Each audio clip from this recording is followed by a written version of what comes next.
I was going to start off this video by saying that space stations in Star Wars are nearly exclusively used in the expanded universe. You don't see them on screen, I was about to say, but that's obviously not true. The Death Stars were big space stations, and really, so too was the shield gate at Scarif in Rogue One. I mean, that had all the qualities. Defensive emplacements, fighter support, shielding, you get it. The Scarif shield gate was actually a very unique piece of technology and different than most of the other space stations we'll be discussing in today's video. Scarif was such an important and heavily secretive planet that the shield was raised at all times, with the small aperture being created by the shield gate the only way down to the planet's surface. Traditionally, however, even important worlds like Coruscant only used planetary shields as one part of a multifaceted planetary defense strategy. On Coruscant, for example, you don't want to keep popping the planetary shield up simply because of how much traffic is going to and from the planet's surface. Planets thus typically had a multifaceted defense philosophy. You'd have ground-based weapons, a planetary shield, planetary defense stations, then of course, usually some sort of defense fleet, even if it wasn't always present. So when I was thinking about how Star Wars space battles don't often involve defense stations, something objectively wrong, what I was really thinking about was the Golan platforms. Golans were everywhere in Star Wars Legends. I first remember reading about Golan platforms in the Thrawn trilogy and the X-Wing series, but all throughout the Yuuzhan Vong War into right now, I just today read Legacy of the Force Fury, Golan platforms remain the backbone of planetary defense across the galaxy. Now, unlike, say, Halo's Super Mac platforms, Golans aren't an instant kill button. And the one thing they're missing specifically is ground-based power generation. As far as I know, most Golan platforms were powered entirely by a station board reactor. The Supermac from Halo, on the other hand, has ground-based generators, which the Spartans had to protect during the fall of Reach, in the novel at least. Now, there may be instances in specific novels which state the opposite. I can't think of any right now, but generally, Golans are treated essentially as powerful, immovable starships. I assume the reason ground-based power generation wasn't typically used was because the Golan often operated outside of the planetary shield, and presumably that would have interrupted the flow of power. By the way, when I say Golan, I am including other space station classes. The Golan was just by far the most ubiquitous. Moving to that class of space station specifically, they get a nice breakdown in the original Starship of the Galaxy guide, where they're called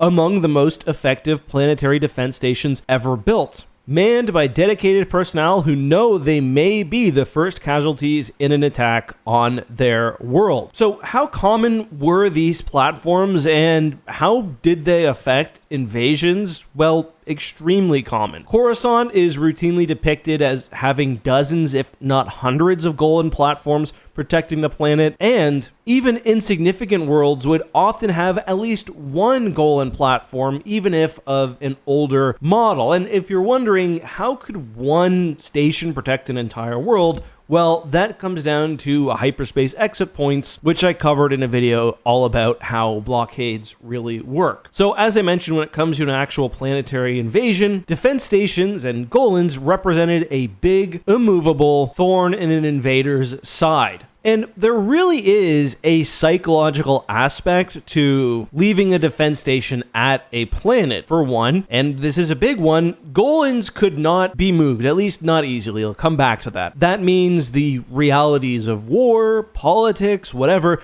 could not pull them to another front. They would always be there protecting the planet. They were basically a permanent investment in a planet's defense. Similarly, a Golan cannot flee battle. During an invasion, the only way you can neutralize a Golan is either through destruction or, as we saw with Rogue Squadron at the Battle of Coruscant, capitulation. But Golan crews were often psychologically screened so that they wouldn't surrender, meaning that the platform had to be destroyed and the defense assets could not be acquired by an invading force, which was a big one. You don't want to give your enemy pre-made defenses. This is what the Thrawn Trilogy sourcebook says. Attackers often make the platforms their initial targets in any assault. Defense platform crewers must deal with the realization that they are the combatants most likely to be killed in a space battle, and must take a perverse pride in this knowledge. Similarly, the earlier reference Starships of the Galaxy Guide states that the advantages of stationary defense stations are numerous, including cost and a dedicated presence. After all, a planetary station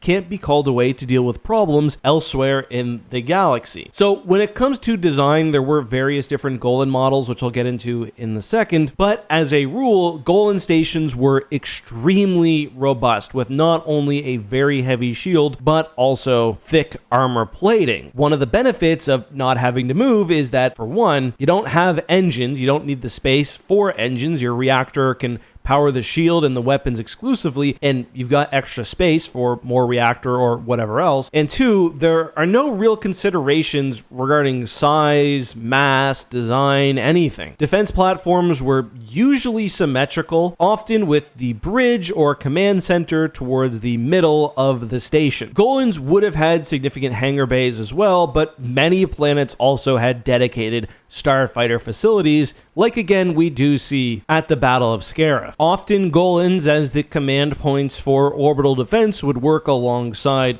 other orbital cannons, spaceships, and more to organize and coordinate the entire planet defense, although often that would occur at the surface as well. What the Golan specifically lacks most of all, in my opinion, compared to other station craft, is extensive capital ship repair and docking facilities. In the Black Fleet Crisis, we hear about the Empire's orbital repair yards. We also hear about the Kuwat Ring, for example. I imagine these combine defense with that logistical and tactical capacity, although I imagine many planets like Mon Calamari, for example, would have made use of both extensive shipyards and independent defense systems. Back to the Golan specifically, I said I'd talk the classes. The three main ones are the Golan 1, which was a Republic-era design, the Golan 2 Space Gun, which, according to the Starships of the Galaxy sourcebook, was common by the Battle of Endor, and then the Golan Nova Gun, larger than an Imperial-class Star Destroyer and more powerful. And I know what you're thinking, if you've got the YouTube lore brain, an Imperial Star Destroyer, there are many ships more powerful than that. In practicality, in the galaxy, there were not many ships more powerful than an ISD. Battle cruisers, dreadnoughts, extremely rare, so a very large Star Destroyer type vessel focused on survivability, that's hard to get through, especially if you have multiple of them working together with a planetary shield, starfighter support, often, by the way, surface-based starfighters. You see that a lot. If you attack Coruscant, they're going to have fighters on the ground ready to help out, plus whatever defense fleet is able to eventually show up. During the Yuuzhan Vong War, we actually do hear about Golans being towed planet to planet, so